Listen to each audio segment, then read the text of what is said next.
কৃষক ভাইদের চিন্তা নাই, শ্রমিক ভাইদের চিন্তা নাই, আসবে এবার জামাত ক্ষমতায়, আসবে এবার জামাত ক্ষমতায়।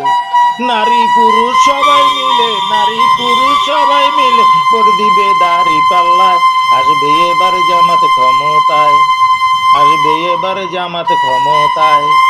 চারিদিকে জয় ধ্বনি, সবার মুখে একই শুনি, চারিদিকে জয় ধ্বনি, সবার মুখে একই শুনি। যা করে আল্লাহ গো, যা করে আল্লাহ, ভোট দিবে সবাই। কৃষক শ্রমিক জ্ঞানী গণী, মাঝি মোল্লা ঋষি মুনি, না ইনসাফের মার্কাদারি পাল্লায় সবাই স্বাগতম জানায়। আসবে এবার জামাত ক্ষমতায়, আসবে এবার জামাত ক্ষমতায়। ওই লেখায় মাল্লার আইন, সৎ লোকের শাসন, দুর্নীতি